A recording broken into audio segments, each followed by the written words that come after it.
शिल्पा की आदतें ठीक नहीं थी।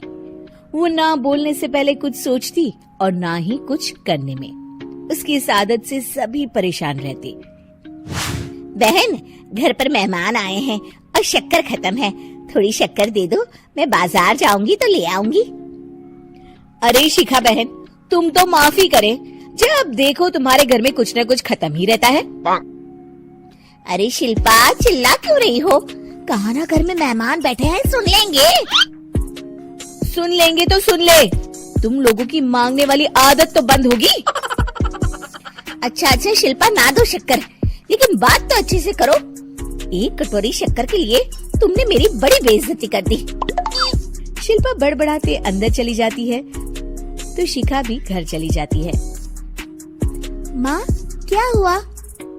अरे कुछ नहीं बेटा, पता नहीं कहाँ कहाँ से ऐसे पड़ोसी आ जाते हैं, जब देखो तब कुछ न कुछ मांगने के लिए घंटी बजाते हैं। अब घंटी बजे तो दरवाजा ना खोलना।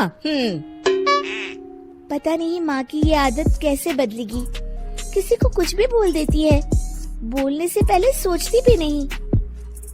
शिल्पा की ये आदत दिन ब दिन बढ़ती ही जा रही थी। एक दिन शिल्पा के दरवाजे सब्जी वाला आया। सुनो भैया, मुझे ये भिंडी, टिंडे, लौकी और आलू के साथ 1 किलो प्याज दे दो। जी बहन जी।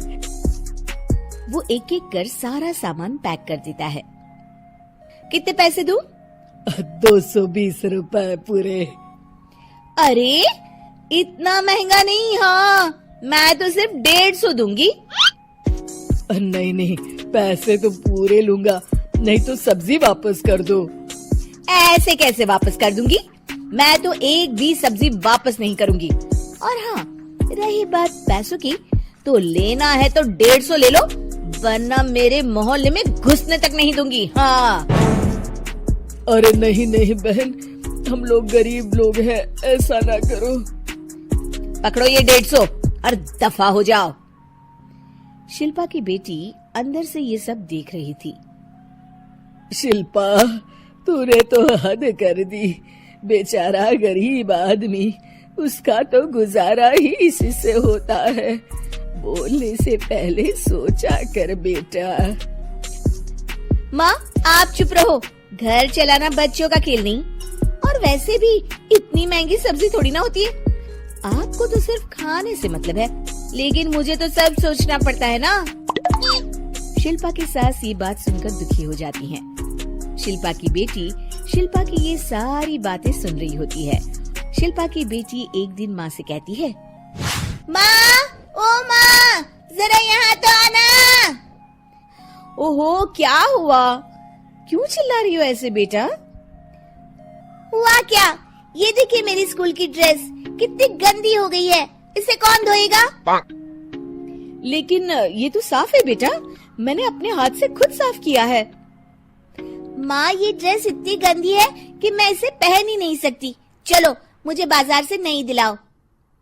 शिल्पा दुखी हो जाती है और वहाँ से चली जाती है कि तभी सामने उसकी सास मिल जाती है। शिल्पा, अरे ओ शिल्पा, ये क्या सब्जी बनाई है? ऐसे भी कोई सब्जी बनाता है? शिल्पा सास की इस हरकत से सख्ते में आ जाती है। अरे माँ को तो मैं जो बना दूं उन्हें वो पसंद आ जाता था, फिर आज वो ऐसा व्यवहार क्यों कर रही हैं?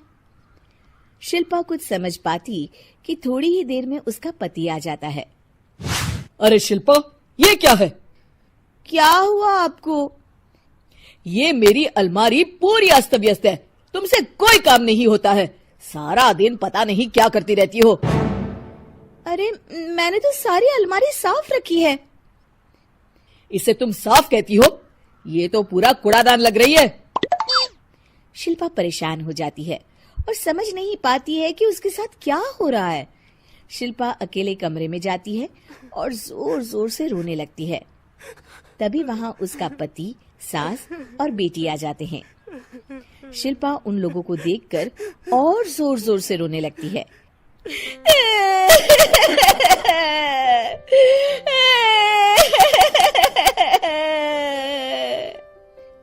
कि तभी उसकी सास उससे कहती है, क्या हुआ? यहाँ बैठकर रोती रहोगी या फिर खाने को भी कुछ बनाओगी? माँ, पहले आप बताएं, आप लोगों को क्या हुआ है जो मुझसे ऐसा व्यवहार कर रहे हैं? वही हुआ है जो तुम्हें रोज होता है। मैं समझी नहीं। माँ, आज घर वालों ने आपसे बुरा व्यवहार किया तो आपको कितना बुरा लगा ना? हाँ, मुझे बहुत बुरा लगा। मुझे अच्छा नहीं लगता कोई मुझसे इस तरह से बात करे। सही कहा शिल्पा, जो चीज तुम्हें खुद के लिए अच्छी नहीं लगती वो तुम्हें दूसरों के साथ भी तो नहीं करनी चाहिए। बेटा, हम तुम्हारे अपने हैं, फिर भी तुम्हें अपनों की बात का बुरा लगा। लेकिन सोचो, जिन बाहर के लोगों से तुम ऐसा व्यवहार करती हो उन्हें कैसा लगता होगा। हाँ माँ, आप सच कह रही हैं। मैं आप लोगों से माफी मांगती हूँ। मुझे कड़वा नहीं बोलना चाहिए। मैं समझ गई, मैं आपकी हूँ इसलिए आप लोगों ने मुझे सुधरने का वक्त दिया और मेरा साथ दिया। लेकिन जिन बाहर के लोगों से मैं बुरा व्यवहार करती आई, वो लोग मेरे कड़वे बोल से कितने दुखी होते होंगे। मैं वादा करती हूँ, आज से ऐसा व्यवहार किसी के साथ नहीं करूंगी। सीख, हमें दूसरों के साथ वैसा ही व्यवहार करना चाहिए जो हम खुद के लिए अपेक्षा करते हैं।